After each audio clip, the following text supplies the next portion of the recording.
Daddy, don't touch me there. I'm gonna tell on you one day, I swear. Can't you see I'm scared? You're supposed to be my father. Ooh, Daddy, don't touch me there. I'm gonna tell on you one day, I swear. Can't you see I'm scared? You're supposed to be my father. Every day I wonder why my daddy had to be the one to take away my innocence. Oh, sometimes I wanna die. It feels like no one cares for me, and it's every day. Good day, everyone. My name is Adron Grant Davis. I am a final year student at the University of the West Indies, pursuing a Bachelor's of Science degree in Youth Development work. Today I want to speak with you on the topic of youth and violence, in particular domestic violence and its implication for youth on the island of Tortola in the British Virgin Islands. What is domestic violence? According to the BVI's government 2011, domestic violence means any controlling or abusive behavior that harms or may harm the health, safety, or well-being of a person or any child. Types of domestic violence. At the beginning of this slide, you would have seen a video that shows domestic violence in the form of intrafamilial sexual abuse. That means that domestic violence can be of a sexual nature, it can be physical abuse, or economic abuse. It includes but is not limited to verbal abuse, emotional or psychological abuse, intimidation, harassment, stalking, damaging property, or entering into the victim's property or household without the victim's consent. Economic abuse here means that the abuser fails to provide basic necessities for the victim. Basic necessities in the form of food, clothing, or shelter. Data from the police has indicated that domestic violence cases are on the increase. Domestic violence being the umbrella term creates many criminal offenses such as common assaults, serious assaults, and criminal damage. When you look at the data presented here from 2009 through to 2012, you can see a steady increase of the offenses created by domestic violence. Although the information here on the data shows that it is a bit dated, having spoken to police officers as it relates to the reports of domestic violence, it can safely be said that domestic violence is on the increase even now in 2020. Nature of domestic violence on Tortola. The reported cases do not necessarily give an accurate picture as to the many acts of domestic violence because most go unreported. Women and children are most frequently the victims. Adult males are usually the abusers. But let me pause here to say that usually here the word is relative because males themselves are victims of domestic violence. The community participates in a cloak of silence about the issue of domestic violence. And when I say that, I mean that if they are not directly involved or directly affected in the act of domestic violence, most persons within the community turns a blind eye. And so because of that, we say that they too participate in the act of committing domestic violence.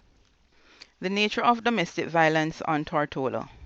Tortola is comprised of many multicultural groups. Domestic violence is most prevalent among the Afro-Caribbean and the Indo-Caribbean ethnic group in comparison to other groups such as the Filipinos, the Syrians, and so forth. The impact of domestic violence is varied. However, I have gone ahead and listed a few. The victim tends to turn to alcohol or drug abuse, homelessness, psychological trauma, death, or serious injury. For the family, we have negative environment, household conflict, frequent relocation, child removal from the home.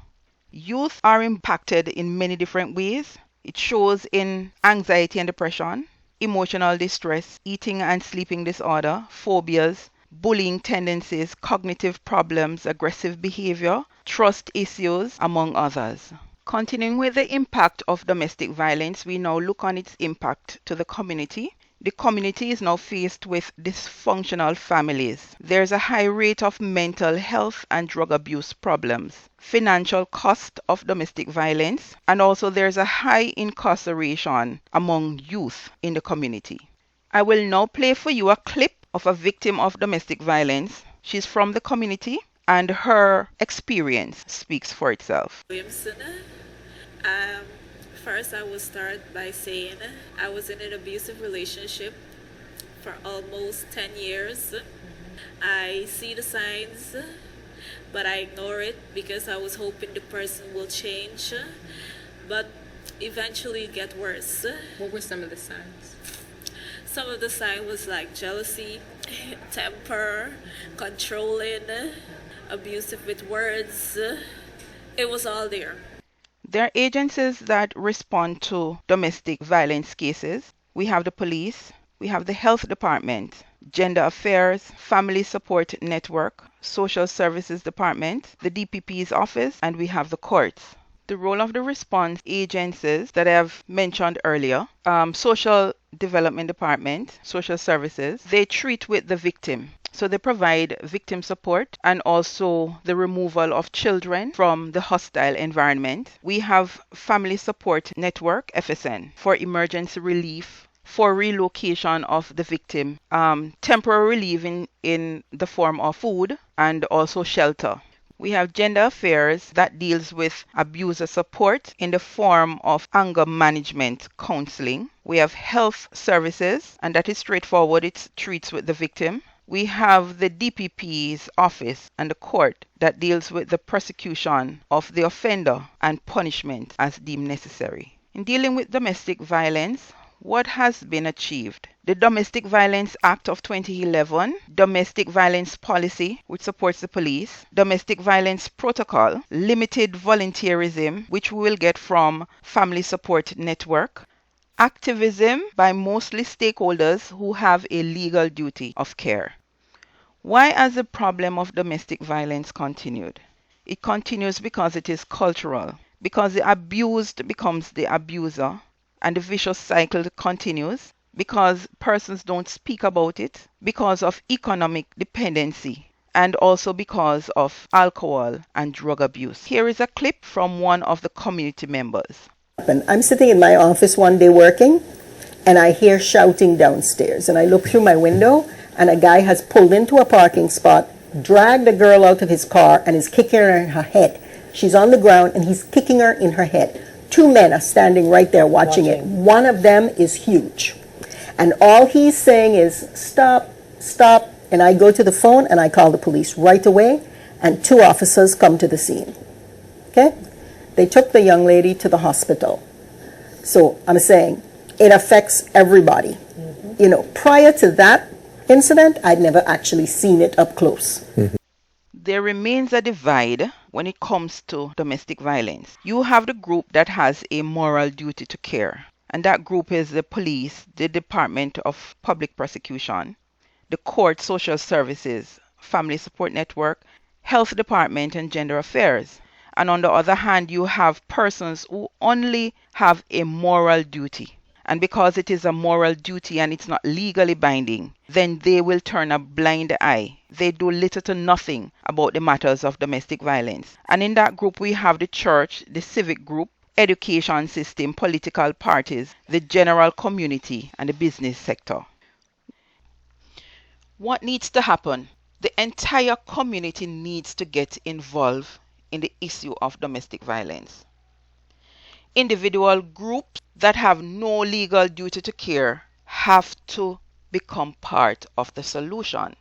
We need to shift our focus from response to domestic violence and focus on preventing domestic violence. Increase public awareness and education.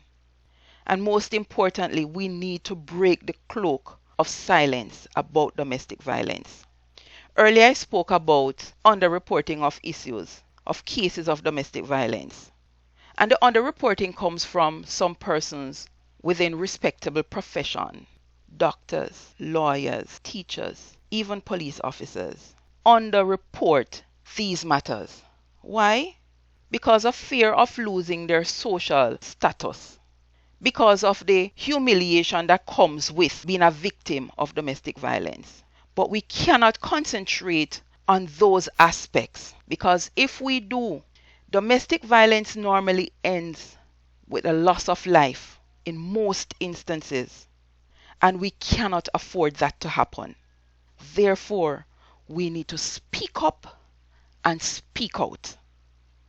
Forget about social standards, forget about the humiliation, and do right by yourself. Prevent the act of domestic violence. Here is a view about what is required to reduce the act of domestic violence. But what we really need to be doing is educating the community that there is no shame in being abused. The shame is the abuser. And that you need to get help, you need to get support, and you need to be strong enough to say to yourself that you don't deserve this and to get out. I have now come to the end of my presentation. Thank you for tuning in. Thank you for taking the time to listen. Let us speak up. Let us break the cloak of silence on domestic violence. Speak up, speak out on the issues of domestic violence. It affects all of us. All of us need to be concerned. Thank you. Walk good.